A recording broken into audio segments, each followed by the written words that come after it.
और जितना भी ये साउथ एशियन कंट्रीज़ है उन सब के मुंह पे एक ज़ोरदार तमाचा है। और एक वक्त आया कि जो लोग एक दूसरे की जान के दुश्मन थे आज वो एक दूसरे के इतने करीब हैं और एक दूसरे को रिलाई कर रहे हैं। उन्होंने अपनी जो एनर्जी सेक्टर था उसका कंट्रोल एक जगह पे कर लिया। मगरिब का कल्चर तो बहुत जल्दी अडॉप्ट कर लेते हैं, उनका रहन सहन, उनके कपड़े, उनका ये जो हम आजकल खाते हैं जी, इटालियन फूड खा लो, ये खा लो, कितनी जल्दी हम कॉपी करते हैं चीज़ को। बट जो मेन चीज़ें हैं उनकी हम उन्हें तो कॉपी नहीं कर रहे, हम वो वाली एथिक्स तो फॉलो कर ही नहीं रहे हैं।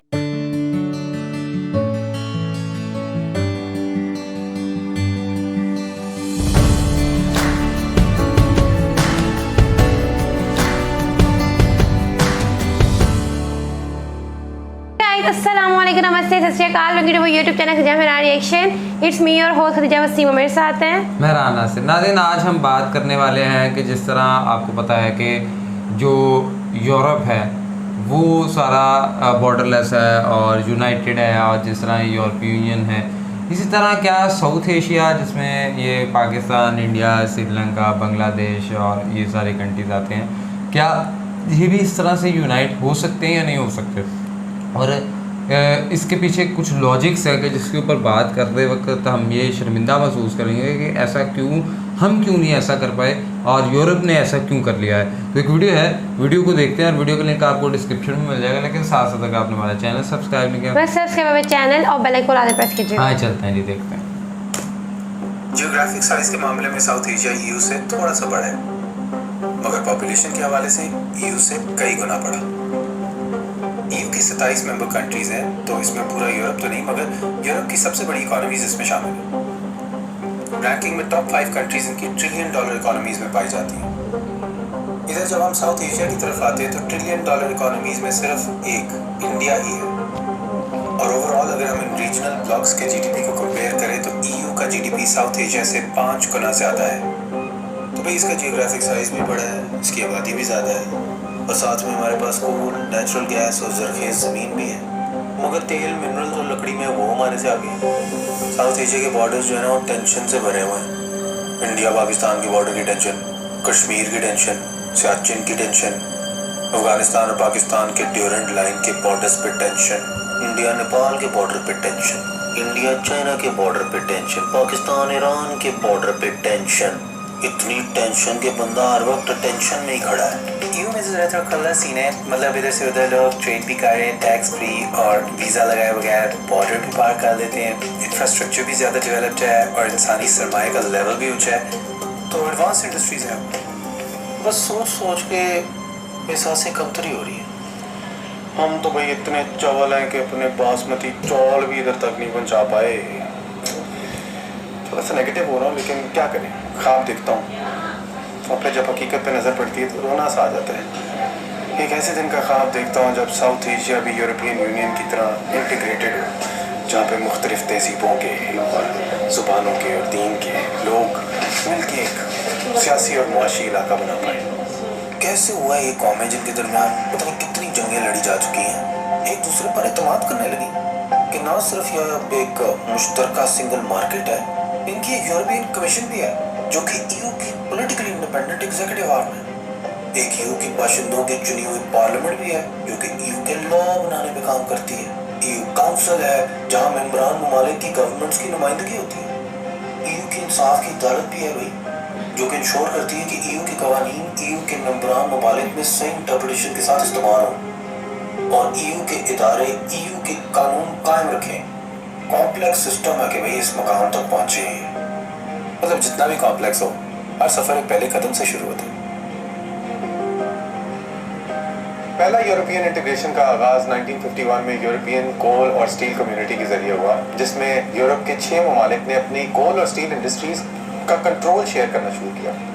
इसके बाद 1957 में EEC यूरोपियन इकोनॉमिक कम्युनिटी के नाम से एक common market place for goods and services establish हुई, जिसमें सारे मेंबर स्टेट शामिल थे। 1993 में मास्ट्रिक्ट ट्रीटी के बाद यूरोपियन यूनियन एक सियासी और माली शक्ल में कायम हो गया।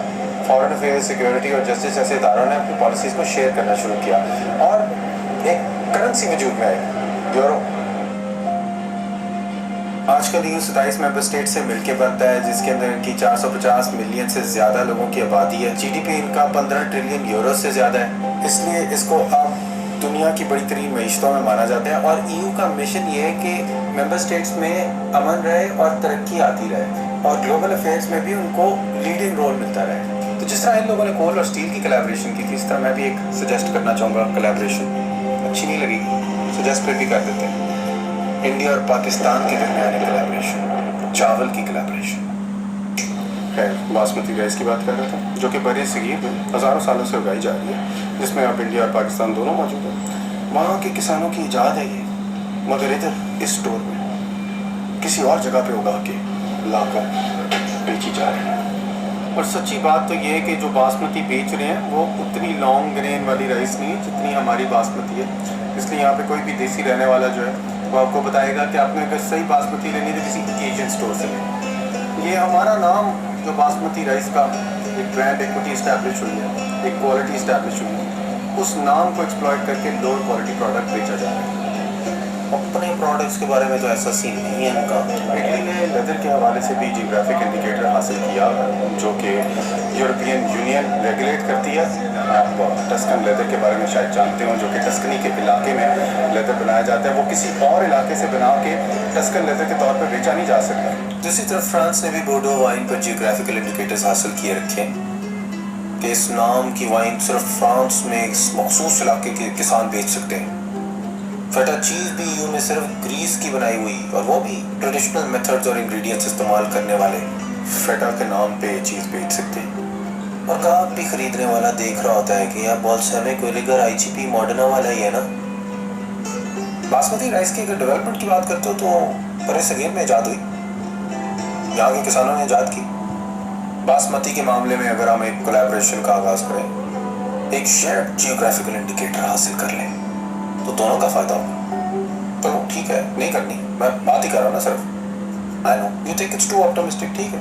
कंप्लीट तो मैं फिर भी करना होगा पाकिस्तानी गार्ड राइस को इंडियन कोहिनूर राइस के साथ, और जो बेहतर बनाएगा मान वो जीत जाएगा चार। कौमी शनाख्त को बरकरार रखते हुए ताउन किया जा सकता है ना। लड़ाइयों का हल ढूंढ रहा हूँ ना यार मैं। जैसा भी हो, कॉपरेशन बढ़े, कंपटीशन बढ़े और पैदावार चढ़े, और जैसे EU में सीन है तो चलो ठीक है, आपको बहुत गोरा सोल्यूशन लग रहा है ये। तो इत्तेहाद आपने अगर देखना है इस्लामिक टच वाला, तो GCC की तरफ देख लो, गल्फ कोऑपरेशन काउंसिल। सारे अरबियों के दरमियान एक सियासी और मुआशी इत्तेहाद। सारे अरबी नहीं, वो पर्शियन गल्फ के सिर्फ, और इराक को इनने कटा दिया। इराक को इनने कटाया, ये इराक के अपने ही करतूत से नहीं थे। बहस कर सकते हैं, पॉइंट से डाइवर्ट नहीं होना, इत्तेहाद की बात हो रही है। हाँ, खुली आज़ादी है भाई, कस्टम्स यूनियन है, कॉमन मार्केट है, इधर से उधर चीज़ें अशिया जा रही हैं मेंबर स्टेट्स के दरमियान। वाह, EU की तरह भी ये, लेकिन इसमें इस्लामी तड़का है। Bahrain, Kuwait, Oman, Qatar, Saudi Arabia, तरक्कियों में एक कस्टम्स यूनियन बना ली, एक मुश्तरका मार्केट की बुनियाद रख ली, और प्लान तो उनका यही है कि यहाँ पे भी एक कॉमन करेंसी जन्म ले। तो वही है ना हमारा OIC, organisation of Islamic cooperation, एक सुप्रा नेशनल इदारा जो कि मुसलमानों की इज्तिमाई आवाज़ होने के साथ साथ एक जरिया है पाकिस्तान को अपनी सरहदों की टेंशन कम से कम दूसरे मुसलमान ममालिक के साथ नरम करने का। बॉयज़ लड़ाई कम करो यार, पैसे बनाते हैं। ये जो मुस्लिम उम्मत की बातें करते हैं, इसका अमली जमात इस तरह भी तो हो सकता है ना, रीजनल इंटीग्रेशन आ सकती है। तो भाई हम भी अगर मिल के काम करें तो एक सुप्रा नेशनल इदारा south Asia development bank exist करता है, लेकिन उसके अंदर हम मोमेंटम पैदा कर सकते हैं अपने टैक्स पेयर्स के पैसे इकट्ठे करके उस इदारे में डाल के, और फिर उसके ज़रिए पूरे साउथ एशिया के अंदर डेवलपमेंट की जा सकती है। रेलवे और एनर्जी के प्रोजेक्ट्स को फंड किया जा सकता है, फाइनेंस किया जा सकता है। भाई इस बैंक के ज़रिए पाकिस्तान और इंडिया के दरमियान मुआशी इश्तराक की वजह से ठंड भी हो जाएगी। आखिर ड्रामे तो उनको हमारे भी पसंद है, और मूवियाँ हमें उनकी भी।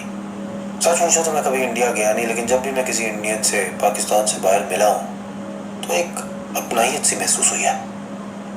फ्लोरेंस में भी हमें एक ऐसी गली मिली जिसमें मुड़ते साथ ही तड़के की खुशबू ने हमें बता दिया कि ये देसी गली है।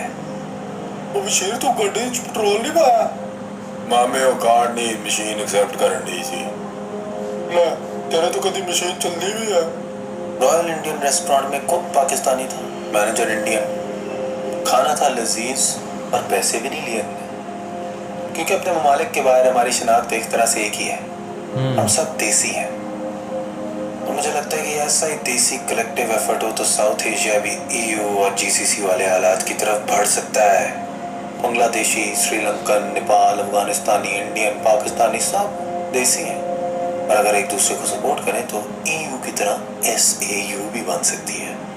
और एक दिन क्या पता साउथ एशियन रुपी भी बनाया जा सकता है कि भी 10 के नोट पर हड़प्पन सिविलाइजेशन हो, 20 के नोट पर महाभारत हो, 50 के नोट पर हिमालय हो, 100 के नोट पर मुगल एम्पायर हो सकता है, 200 के नोट पर ढाका की मसलिन हो सकती है, so on and so forth। बहुत ऑप्टिमिस्टिक हो गए। चलो कोई नहीं, बात ही करो, ख्वाब पेश करो। शायद सार्क का भी वैसे यही ख्वाब है, एक ऐसा मुस्तकबिल हो जिसमें दीवारें कम हो और पुल ज्यादा। अगर हम मिल जाएं तो गुर्बत और इस्तेसाल का भी और बेहतर मुकाबला कर सकते हैं, और एक ऐसी जगह बना सकते हैं जहाँ कबूलियत हो और अमन हो। Feels like I'm asking for world peace। देखो बात यह है कि कोई भी काबिल असूल चीज़ आसान नहीं होती। हिम्मत, अज़म, कमिटमेंट और डिसिप्लिन के साथ आगे कदम लेने होते हैं। अगर हर सफ़र का आगाज़ पहले कदम से होता है तो ये हमारा पहला कदम होना चाहिए। अगले कदम पर मिलते हैं। Move out. बहुत ही मेरे ख्याल में इंटरेस्टिंग और कमाल की वीडियो थी, और ये हमारे मुल्क और जितना भी ये साउथ एशियन कंट्रीज़ है उन सब के मुंह पे एक ज़ोरदार तमाचा है, और उन्हें ये बताया गया है कि आप क्या हो और आप क्या कर रहे हो और आपने क्या बना लिया ख़ुद को यहाँ पे। जैसे मान लें जी, मैं आपको बताता हूँ जी, 1947 में पाकिस्तान इंडिया की सेपरेशन होती है, और फिर उसके बाद बांग्लादेश की 1971 में जाके बांग्लादेश बन जाता है।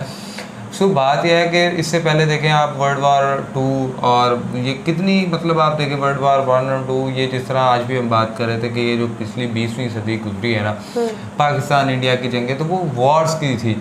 लेकिन एक वक्त आया कि आज वही यूरोप देखो कि उनके बॉर्डर्स फ्री हैं, टेंशन फ्री है, एक जगह से दूसरी जगह जा रहे हैं, ट्रेड कर रहे हैं, एक करेंसी यूरो है और वो डॉलर से भी कहीं ज़्यादा स्ट्रॉन्ग है। अगर डॉलर इस वक्त पाकिस्तानी रुपये में 280 का है तो यूरो जो है वो 300 प्लस चल रहा है। सो देखें कि उन लोगों ने जो है चीज़ें फेस की, और एक वक्त आया कि जो लोग एक दूसरे की जान के दुश्मन थे आज वो एक दूसरे के इतने करीब हैं और एक दूसरे को रिलाई कर रहे हैं। उन्होंने अपनी जो एनर्जी सेक्टर था उसका कंट्रोल एक जगह पे कर लिया, सारा कुछ कर लिया। एट द एंड हुआ क्या, ये वो हम बचपन में कहानी सुनते थे ना कि जो एक किसान था और उसके 3 बेटे थे, तो उसने लकड़ी एक एक बेटे को दी और कहा तोड़ो, तो वो टूट गई। और जब उसने उन्हें काफ़ी ज़्यादा एक गांठ पकड़ाई तो वो ना टूट सकी। तो इसका मतलब है कि यूनाइटेड होने में कितनी ज़्यादा पावर है। और अगर यूरोपीय यूनियन हो सकता है तो फिर साउथ एशियन यूनियन क्यों नहीं हो सकता, होना चाहिए भी। और जिस तरह देखो कि ये बात मेरे ख्याल में आप इंडियंस भी और हम पाकिस्तानी भी या बांग्लादेशी भी जो देख रहे हैं, जो नेपालियंस हैं, जो भी लोग हैं, हमारी ज़ुबान एक है। हम एक दूसरे को अगर हम अपने जिस तरह कोई बाहर से कोई भी, चाहे वो अमेरिका से आ रहा है, चाहे यूरोप से आ रहा है, चाहे कहीं से भी आ रहा है, जब वो हमारे कंट्रीज़ में आता है ना तो हमारे लिए हम कभी भी ये नहीं पूछते कि तुम इटली से आए हो, तुम जर्मनी से आए हो, तुम फ्रांस से। तो हमारे लिए वो एक गोदी चमड़ी वाला अंग्रेज़ ही होता है और हम उसे इंग्लिश मैन के तौर पर तो समझ लेते हैं यार ये इंग्लिश है। और जिस तरह आपको भी अंदाज़ा है कि जब हम दूसरे कंट्रीज़ में जाते हैं तो हम देसी हैं, हमारा वहाँ पे पहचान यही है कि ये सब कॉन्टिनेंट से आया है या ये एशिया से आया है। मतलब अब तो सब पाकिस्तान इंडिया तो फिर हो गया एशियन, आर यू एशियन, वो इस तरह की करते हैं, Asian are you south Asian. तो ये एक पहचान है हमारी बाहर, और हम ऐसी पहचान को क्या करना कि जब हम बाहर जाते हैं तो हमें फील होता है कि यार हम जो है एक दूसरे के साथ कितने सिमिलर हैं। लेकिन जब हम अपने घरों में आते हैं और हम यहाँ पे कोई न्यूक्लियर बम बना रहा है, कोई नई नई चीज़ें बना रहा है, कोई बॉर्डर्स पे टेंशन्स है, बॉर्डर पे पकड़ लो धकड़ लो, उसने उसको मार दिया, उसने उसको मार दिया, हम इंडिया से ट्रेड नहीं करेगा, ये नहीं करेगा, फलाना नहीं करेगा, ये नहीं करेगा। भाई देखें वो यूरोप आज इसी वजह से तो कामयाब है। जहाँ तक इनकी वीडियो की बात रही, मुझे लगता है कि बहुत रेयर लोग हैं जो इस बात टॉपिक पे ही बात करते हैं, ठीक है, क्योंकि लोग ना मतलब मुझे लगता है मुल्क समझते हैं दूसरे की तरफ देख के सीखने को ना वो हद तक समझते हैं, बुरा समझते हैं, ठीक है। जैसे अब हम कहते हैं, जैसे हमने इनकी वीडियो पे रिएक्ट किया कि हमें मगरिब से सीखना चाहिए। हम मगरिब का कल्चर तो बहुत जल्दी अडॉप्ट कर लेते हैं, उनका रहन सहन, उनके कपड़े, उनका ये जो हम आजकल खाते हैं जी, इटालियन फूड खा लो, ये खा लो, कितनी जल्दी हम कॉपी करते हैं चीज़ को। बट जो मेन चीज़ें हैं उनकी हम उन्हें तो कॉपी नहीं कर रहे, हम वो वाली एथिक्स तो फॉलो कर ही नहीं रहे हैं। अगर आप बॉर्डर फ्री नहीं भी हैं तो फिर भी अगर ऐसे बॉर्डर्स हैं भी तो भी बहुत मुल्क सुकून से रहते हैं। बट यहाँ पे हर टाइम एक अजीब सी कशमकश, लाइक लिटरली जो कश्मीर का इशू है उस पे तो यही है ना कि कभी भी जंग हो सकती है। तो यार आप कश्मीर के इशू को वैसे ही छोड़ो, गोली मारो, आप जो है आपने बॉर्डर्स फ्री करो, कोई तरीके का होना चाहिए। आप देखो, आप आपस में ट्रेड करो, आपको जरूरत ही ना पड़े इतनी दूर से चीज़ को इंपोर्ट करने के लिए, और कितना आप लोग कितने कंफर्टेबल हो जाओगे हर चीज़ के लिए। बल्कि आप जिस तरह हमारा बासमती राइस की बात उन्होंने की कि हम तो बाहर भी कर सकते हैं, एक्सपोर्ट भी कर सकते हैं, अपना एक ब्रांड बनाए उसके ऊपर, मतलब वो अगले बंदे, मतलब उनकी एक चीज़ पे मोनोपोली है कि यार ये चीज़ हमारा है और हमारा यूरोप का तो यूरोपियन है, हम आए तो हम बस पाकिस्तानी या इंडियन, हम अपने एक दूसरे के चक्कर में भाई मेरा क्या अफसोस होता देख के सुन के। एग्जैक्टली। आपको ये किस तरह का लगा और क्या लगता है क्या ऐसा हो सकता है? और लाजमी जो है कमेंट बॉक्स के अंदर ये वीडियो के हवाले से जो भी अपनी राय है वो शेयर कीजिएगा। वीडियो को लाइक भी कीजिए, शेयर भी कीजिए, चैनल को सब्सक्राइब भी कीजिए, बेल आइकन को प्रेस कीजिए। इस चीज़ से अपने मेज़बानों को तेज ज़्यादा दुआ में याद रखें। अल्लाह निगहबान।